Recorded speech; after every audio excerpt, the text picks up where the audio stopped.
Hi, I'm Matt Mason, CEO of Dazzle Ship, the platform that's making good on the promise of Web3. And you're tuning into The Edge of NFT, the podcast that's keeping its promise of delivering top-notch content on the forefront. Keep listening. Hi, NFT curious listeners.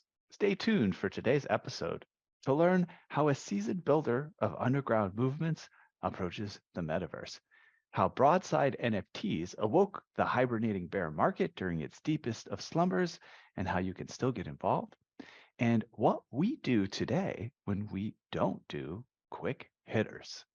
Finally, NFTLA 2022 was a blast. It was also a blast off. In a giant plume of bright burning rocket fuel, Web3 NFTs, blockchain decentralization, and a suite of immersive new tech developments have just exploded onto the canvas of life. Outer Edge is the theme of this year's event, dedicated to those of you building with us at the outer edges, making the future happen.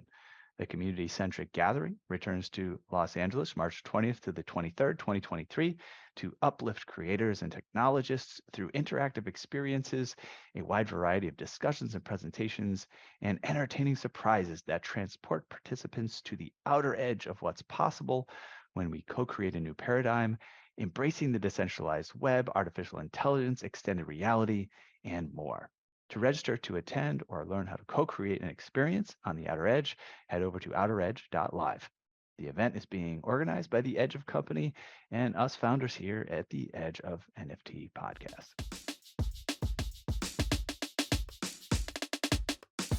Welcome to the Edge of NFT podcast with your hosts, Jeff Kelly, Ethan Janney, and Josh Krieger. We aim to bring you not only the top 1% of what's going on with NFTs today, but what will stand the test of time. We explore the nuts and bolts and the business side, but also the human element of how NFTs are changing the way we interact with the things that we love. This podcast is for the futurists and dreamers, the disruptors and creators, the fans and connectors, and the makers and doers that are pumped about this ecosystem and driving where it goes next.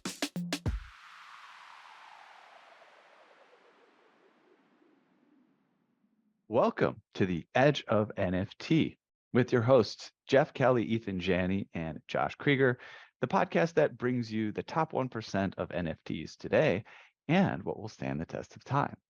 We explore the nuts and bolts of the business side and also the human element of how NFTs are changing the way we interact with the things we love.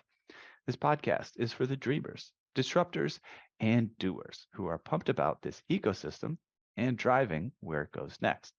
Today's sponsored episode features the incredibly talented Matt Mason, co-founder and CEO of Dazzle Ship, a next-generation platform that is revolutionizing decentralized technology. With years of experience in the industry, Matt has worked on exciting projects such as The Currency by Damien Hirst, DC Comics NFT, and UMG as the Chief Content Officer at Palm NFT Studio. He has also held esteemed positions at Kraken, Sony Pictures, BitTorrent, and RWD as the CMO, Innovation Studio Head, CCO, and Editor-in-Chief, respectively. And that's not all. Matt is also the author of a best-selling book on decentralized culture that has made waves in 10 countries. Dazzleship, the Web3 studio behind Broadside, is paving the way for a new cultural landscape in the metaverse. By bringing together music, storytelling, gaming, culture, and Web3, Dazzleship is building the much-needed connective tissue for the metaverse to thrive. Matt, wow, lots of cool stuff you've been involved with. Particularly, I'm excited with that Damien Hirst collab. That must have been really fun. How you doing today? I'm good. Thank you so much for having me on. Yeah. What was that? What was that like working on that project? That was kind of like an early pioneering, interesting thing going on with Damien Hirst. Yeah. How is it being involved in that? Yeah, it was pretty amazing. Getting to work with the team at Henny, Henny is a business that's run by Joe Haig, Damien Hirst's business partner. The platform that launched the Currency collection was a really incredible experience. Amazing team there, and yeah, that project I think is going to stand the test of time. Yeah, not as an NFT project specifically, but just as a really incredible, groundbreaking piece of art.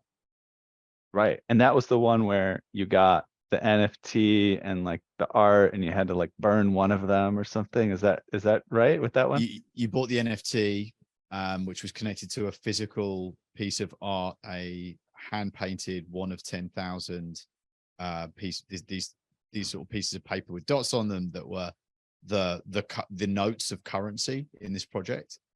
And then you had to choose: do you keep the NFT, or do you keep the physical artwork?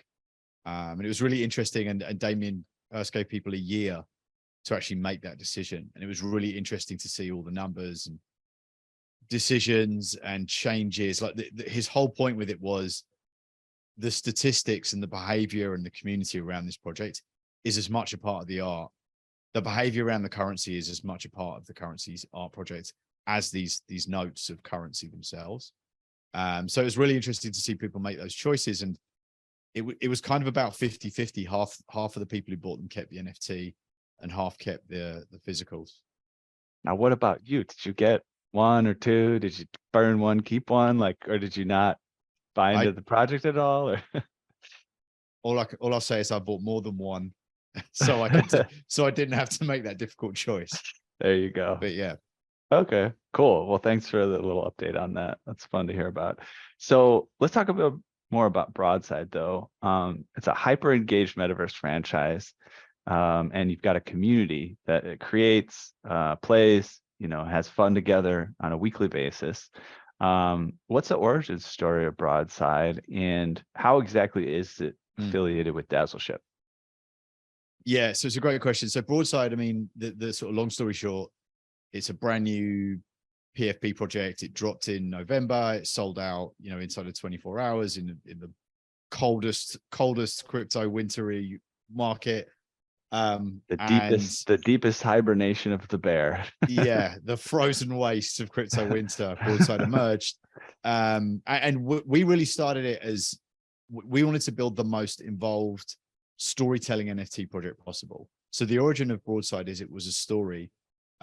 You mentioned I wrote a book previously called The Pirate's Dilemma, which was a book about it was a non-fiction book about navigating piracy and competing with piracy that came out about 10 years ago. And that was a really hot topic, right? Before Netflix, before Spotify, when we were still file sharing and doing all these things. And that was, I've been in that world a long time. I grew up DJing on pirate radio in London, was very involved in a couple of early music scenes like dubstep and grime, when those scenes were literally just sort of 50 or 100 people in one or two rooms and a couple of pirate radio stations. So I'd always had this idea about, piracy is a really strong driver of culture and innovation in certain contexts. And Broadside was this non-fiction story that I started writing after I wrote that book. Initially, Penguin in the US said, will you write a story for us about a short story about piracy in the future? I was like, oh yeah, that's great. Like, what would that look like? Let's imagine like 3D printing has scaled and recycling is 100% efficient and solar energy is 100% efficient. If you can just make physical stuff the same way you can copy an MP3, the world's going to get pretty crazy. That's cool. Let's go there. And it sort of very quickly turned into, all right, well, you have to this is a world where it's not just, it's about centralization versus decentralization. That's really the crux of the story.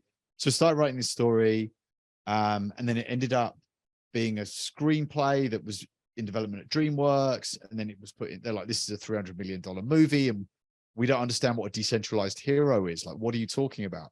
Like, I've been obsessed with this weird stuff, kind of before crypto even. That's awesome. Just like how the world is going to change really, really quickly. It keeps like we're seeing that now. We, every year we get hit with things that we've got no idea were coming, and that's the sort of title. Broadside is like society just keeps getting smacked in the face from the side. Like, it was ChatGPT in December. It's going to be something else next month. Yeah. So that was it. So it was this story that I'd just been working on. And then a friend of mine, one of the guys that I started Rewind magazine with, is a really prominent crypto artist known as Vector Meldrew, who's auction work at Bonhams and sold out collections on every major NFT platform. And he kept saying to me over the years, like, what are you doing with that Broadside story? Like, you never did anything with it. Let's do something. Let's do a show. He ran an animation studio in the UK called Dazzleship. producing all kinds of cool stuff for Activision Blizzard, for the James Bond GoldenEye reboot, look, Nike, Adidas, all kinds of cool stuff. But he really wanted to develop Broadside. He's also been obsessed with decentralization for a long time. And then we were starting work on it right at the beginning of 2021. We're like, okay, this is an NFT project. We can finally make a decentralized hero. Like, it didn't really make sense in other formats quite as much as it did here. So, well, okay, let's do a collection of 7,000 Broadsiders. You get to own one. Vector created all of the art. He did 3,000 traits in 3D that he built by hand for a total of 201 billion possible combinations. And then we took a bunch of art from other projects too. We licensed to CryptoPunk. We spoke to and got the blessing of Xcopy to use art from his collection, Eclectic Method, Moonbirds, Rec Guys, Nouns, Cryptodes, Grills Gang. We brought in a bunch of communities and projects and artists that we knew already and that we liked. And so your Broadsider might be wearing an Xcopy t-shirt or have a Moonbird sticker on their armor or some trait. If they've got a trait from a CC0 collection, then that Broadsider automatically is a CC0 Broadsider. If it doesn't have any CC0 traits, you get full commercial rights to your Broadsider. So we launched this collection. Everybody gets this hero. The hero's got a name that was also AI generated. And then every month we've been dropping holders of Broadsiders a story about their character. And everybody's reading a version of the same story, but it's about them. So your version of the story will be similar to my version of the story, but it's about your Broadsider. So if you're reading it from the point of view of my Broadsider is called this and their pronouns are that, you're going to be reading a story about this kid who's completely anonymous, who gets 7,000 other kids together to overthrow this centralized authority that's making their lives hell. So that's what the story is about. And that's what we really wanted to go out and build. Like, let's just build this crazy storytelling NFT project. We'll give everybody these episodes. At the end of all the episodes, you can merge and burn the episode NFTs into a one-of-one book NFT about your Broadsider with your Broadsider on the cover. You can sell copies of that book. You can print copies of that book. And once we've done that sort of final merge and burn and everybody's got their books, we're going to go with the community that are holding books. And we've got this really special kind of general release of the Broadside book plans where we're going to go with these 7,000 community members and holders, and we're going to do this DDoS attack on the New York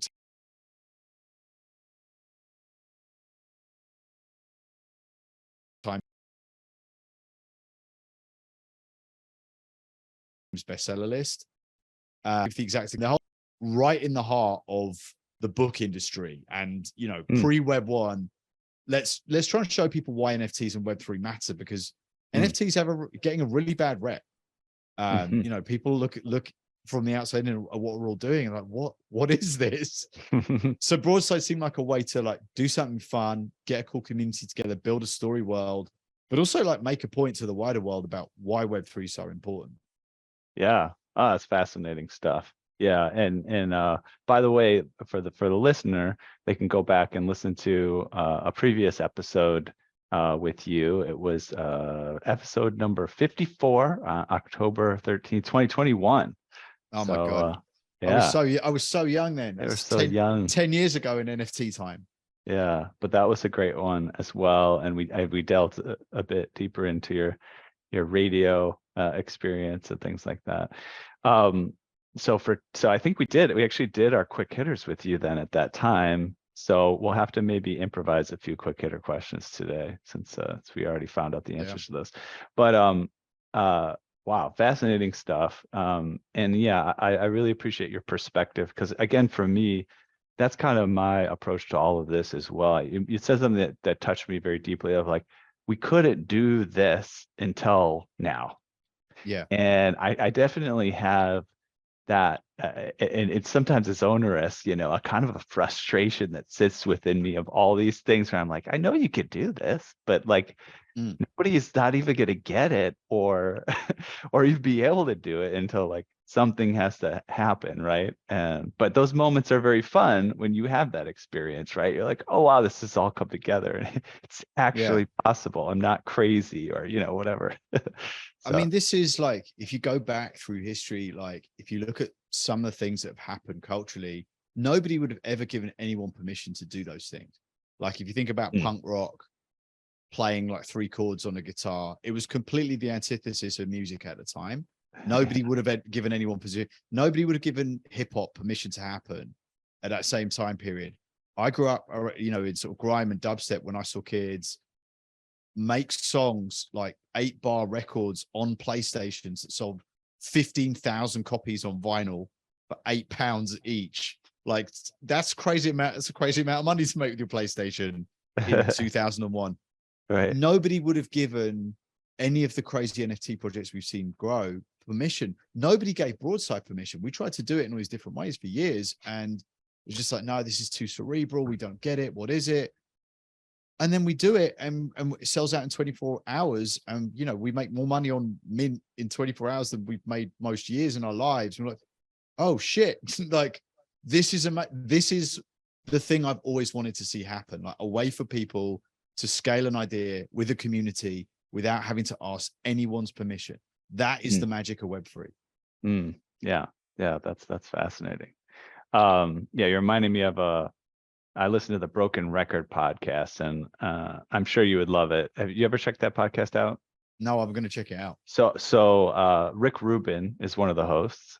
Oh, Malcolm yeah. Gladwell is another host, and then they have these 2 other guys. But they have interviews with Iggy Pop on a couple 1 or 2 recent episodes. Very very great study, and not asking for permission to to make something happen.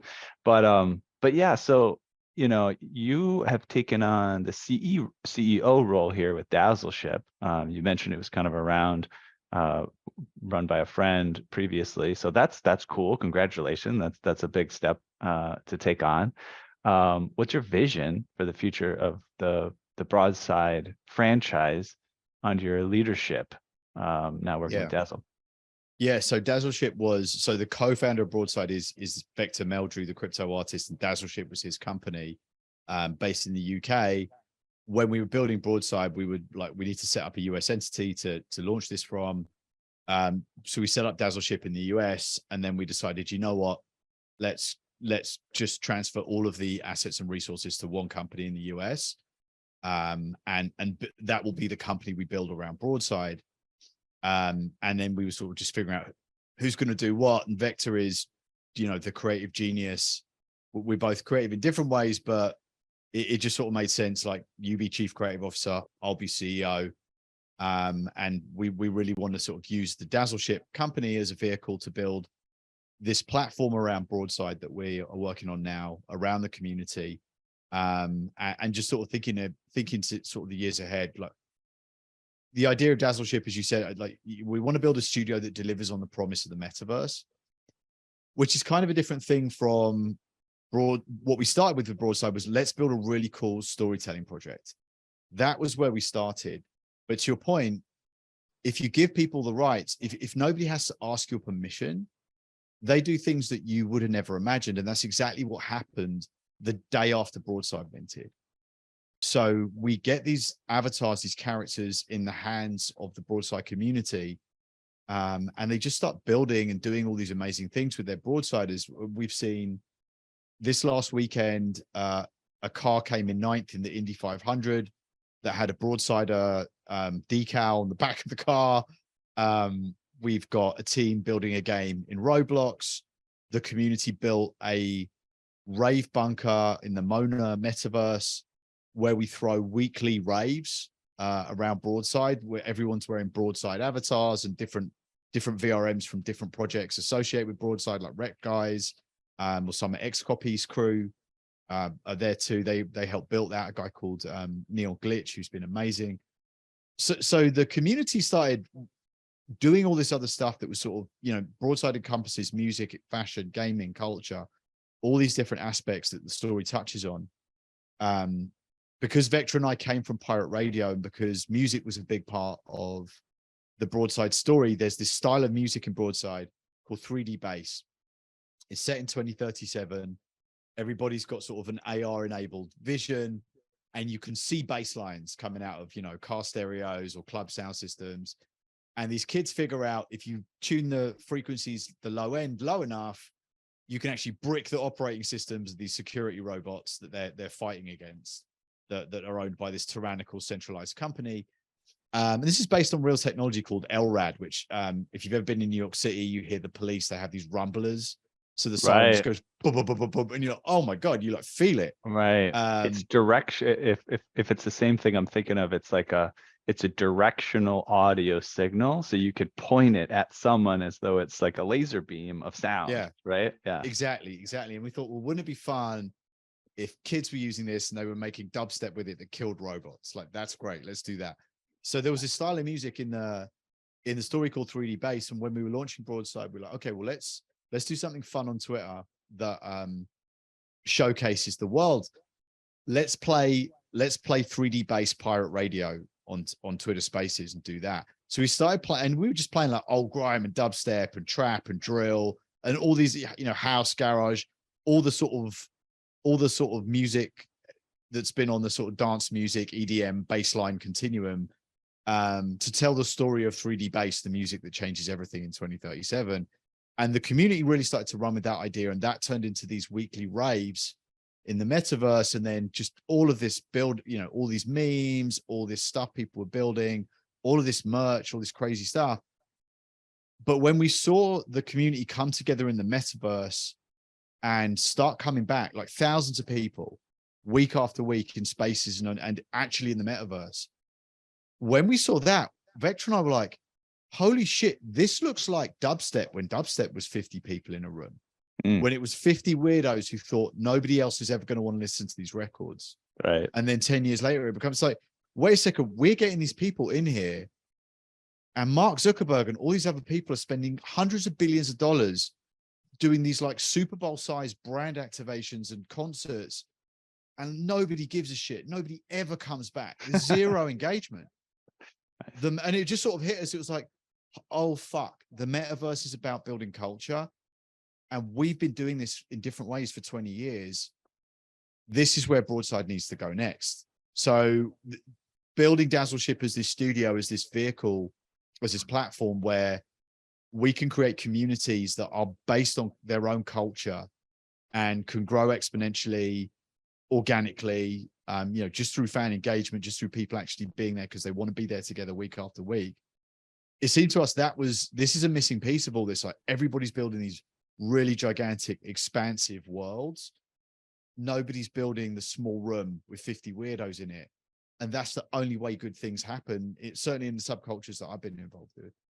Yeah. That's really fun to watch something kind of get born, right? It's like a child, right? That then you can watch it grow and see what happens, how it turns out. So you mentioned the community. We've heard this moniker, the most savage and authentic community in Web3. Quite a distinction.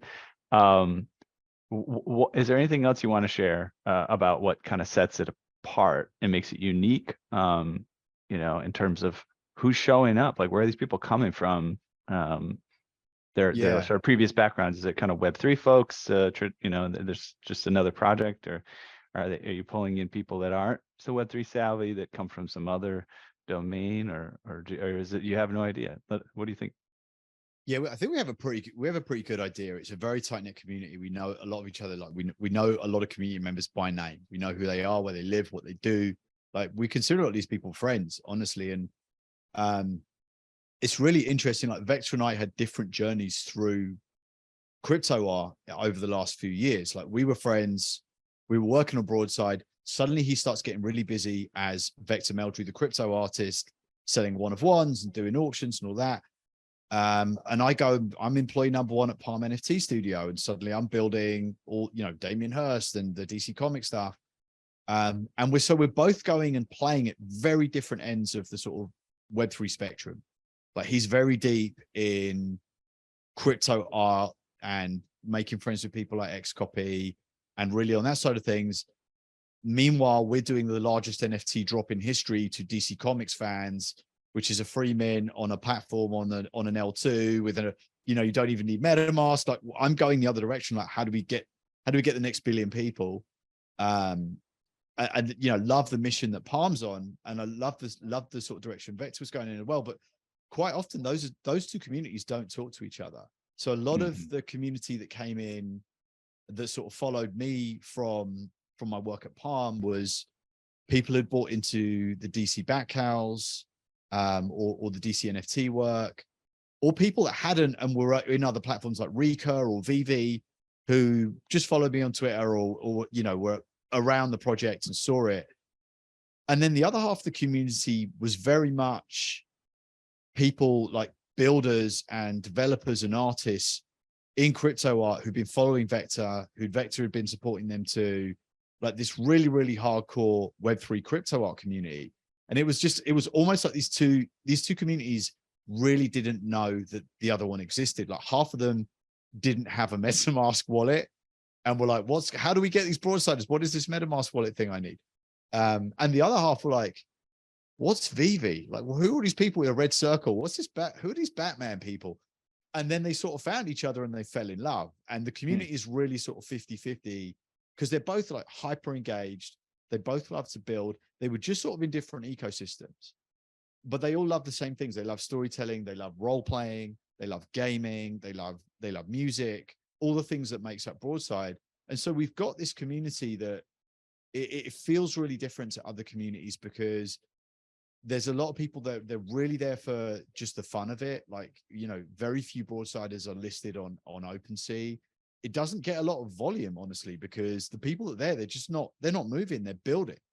And that was always our kind of intention was, you know, none of the sort of flipper metrics really matter to us. What matters to us is a community that's here long term and that's really, really building. And then let's use what we build together to kind of expand this platform and take it to more people.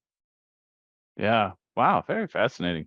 Tell us about the Bones token here, or is it a token? I don't know. It's launching soon. It's like a reward system for Broadside. What are the features? What is Bones? And yeah, so Bones is absolutely not a token. Okay. Yeah, Bones is an in-game reward system, or before game reward system in this case, that will allow Broadsiders to do certain things. So if you're holding a Broadsider and it's not listed, that's a term, soft staking. You will earn bones for just holding a Broadsider. You earn 10 bones a day. If your Broadside is not listed, you earn an additional 40 bones a day. If you come and party with us in our rave warehouse, you earn 10 bones. You'll be able to earn 10 bones per show, and you'll even be able to unlock the NFT and IRL Broadside Metaverse World Tour t-shirt that we're launching. There's all kinds of other stuff you'll be able to do. Like if you interact with tweets from Broadside, you can earn a certain number of bones per tweet. So we wanted to create, we're seeing so much amazing engagement. How do we reward this? We're launching these capsule collections of merchandise that we've been working really hard on for a couple of months to do just absolutely in the highest levels possible. So we're rolling out all of this new stuff for Broadside that you'll only be able to get if you're a Broadside holder. And we wanted to start rewarding people. There is a possibility that some point in the future we do convert the Bones in-game currency into a real token. But having just spent a couple of years at Palm, working with Palm NFT Studio on rolling out the Palm Foundation, and you know, that's a really, really long, expensive process. The regulatory environment we're in, it's not something to just take lightly and do quickly. We see people do this every week in crypto, and we see things go wrong all the time. And with Broadside, it was like, let's build an in-game currency because that's what we need right now. And if later on this absolutely has to be on the blockchain, completely decentralized, we'll absolutely invest in doing that. Cool. Yeah, very interesting. And we're getting this episode out right in time for people to discover more about it as it's launched. So really excited for you to be sharing that with us. And so tell people that are listening, how do they get involved and get some bones? Like what would be the process there? Yeah, to get some bones, you need to be holding a broadsider. That is the only kind of bar. But once you're holding a broadsider, you'll start earning bones every day. If you go to broadside.wtf, everything's there. You can see how many bones you've earned.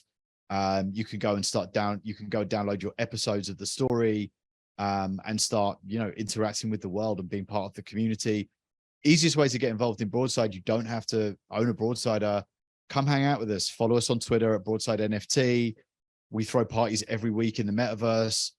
You can just walk right in. You don't have to download anything. You just click a link in the space and you're in the metaverse. You can download all kinds of Broadside avatar, VRMs, different VRMs from different PFP projects that we're affiliated with. Come party with us. See if you like Broadside. If you like Broadside, by all means, buy a broadsider, and that's when you start earning bones. But we wanted to build this there's people in our community, there's people in our Discord and Twitter who sold all their broadsiders or never bought one, but they still show up every week. And, that's okay. They're gang. Like, we don't care. We just want to keep building and keep getting to more people that are excited about what we're doing. Yeah. Can you just, we'll have to wrap up here pretty soon, but at least with the main portion of the interview, just tell us a little bit more about the Metaverse Experience, kind of how you're making it this sort of a next generation type of thing, and building the culture within that metaverse. What's more about what that's like? Yeah, so we're building this metaverse space in the Monaverse right now, that was built by Eclectic Method and Neon Glitch, two crypto artists who are part of the Broadside project. And Eclectic and Neon were just like, we want to bring your Twitter spaces into the metaverse, so let's do them in here.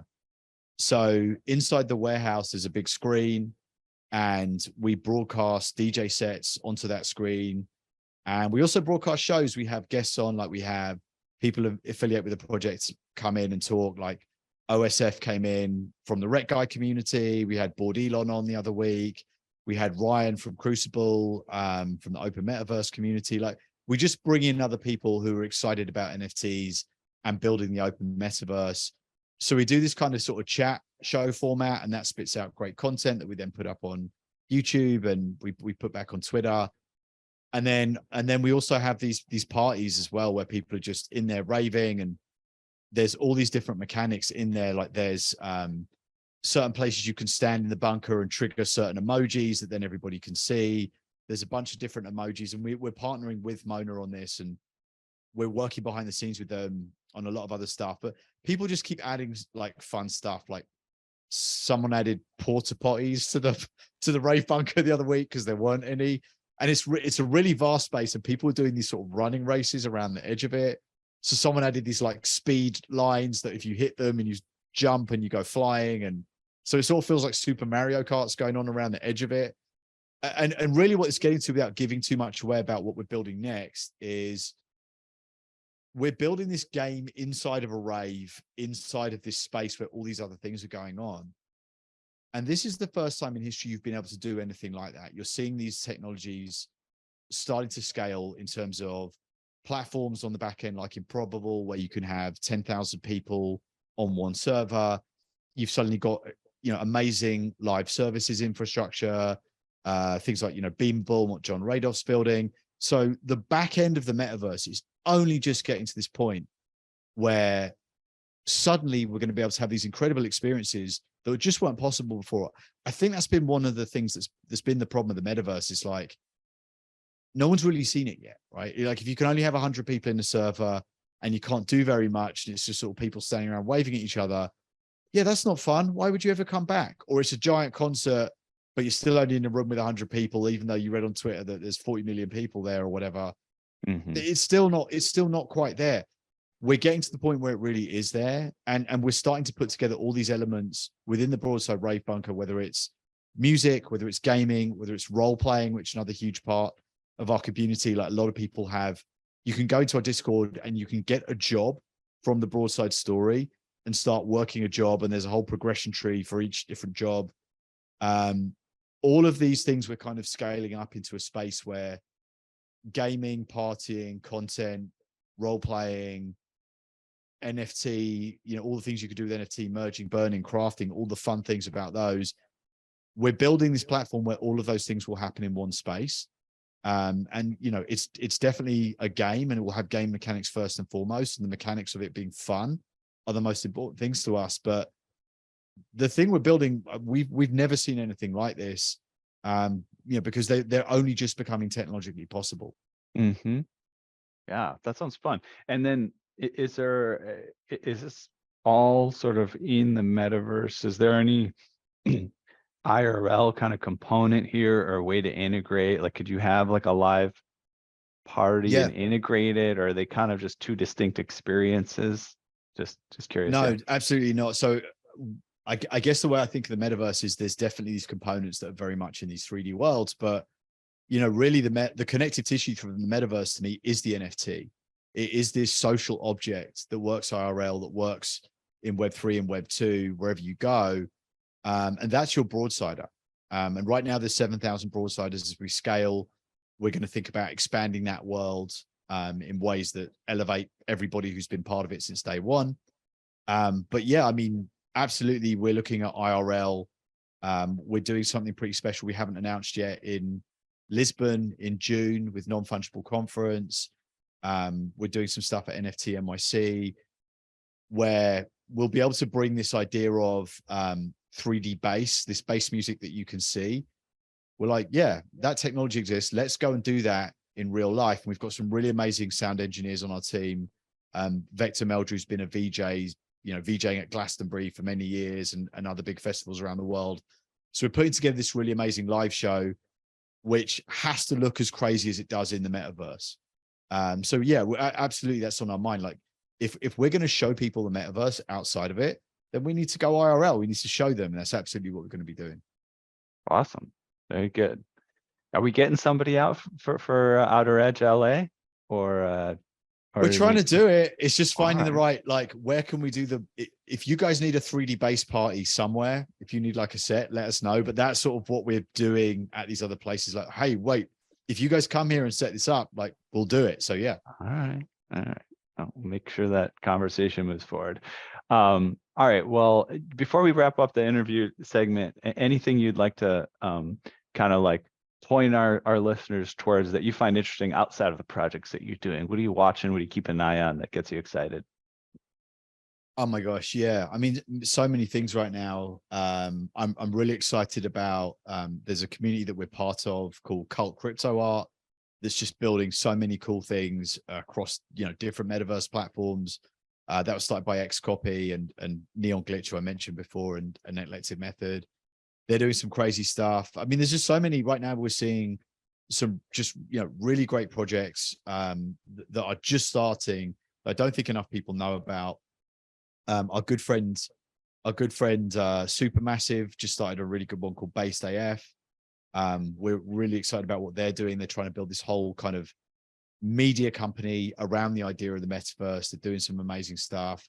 And it's just good to see like projects we're not affiliated with that are just doing great. That have just started, like Kid Called Beast, doing amazingly well.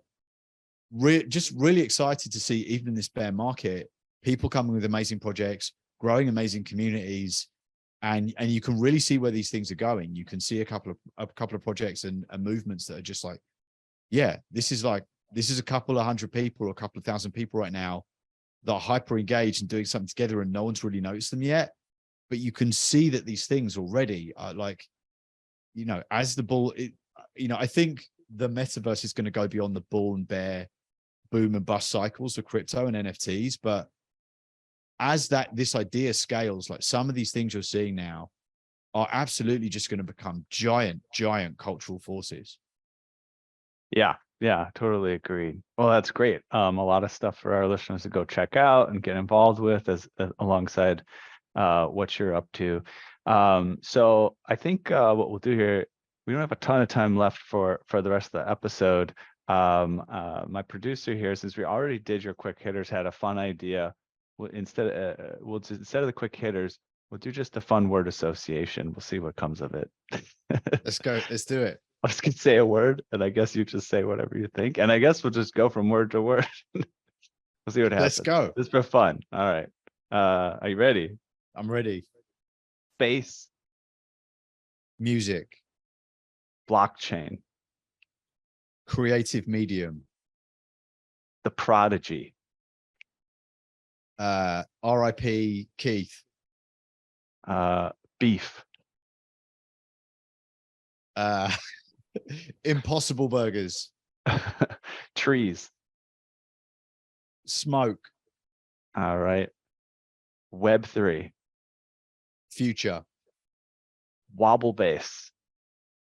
A weapon in the future. Sweet. Salty. Savory. Unsavory. Frame. Great TV. All right, we got 3 more. Peer to peer. Excellent.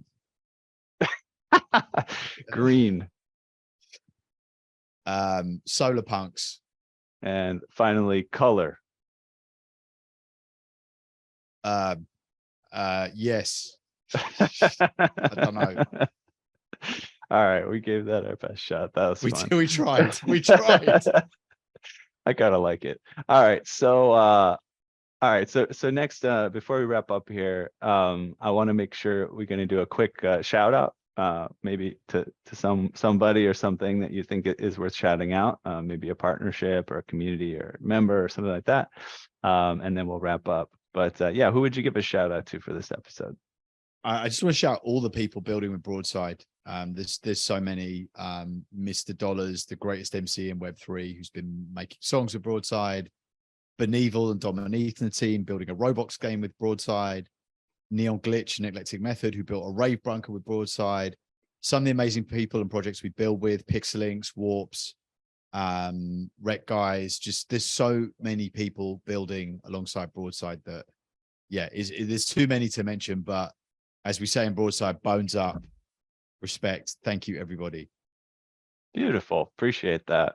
All right. And then finally, where can listeners go to find out more about you and the projects you're working on the web, social handles, stuff like that? Yeah. So on Twitter, we're Broadside NFT, and I'm Matt Mason on Twitter. Easy peasy. All right. Well, we have reached the outer limit at the edge of NFTs for today. So thank you for exploring with us. We've got space for more adventurers on this starship. So invite your friends, recruit some cool strangers that will make this journey also much better. How? Go to Spotify or iTunes right now, rate us and say something awesome. Then go to edgeofnft.com to dive further down the rabbit hole. Look us up on all major social platforms by typing Edge of NFT with no spaces and start a fun conversation with us online. Lastly, be sure to tune in next time for more great NFT content. Thanks again for sharing this time with us today.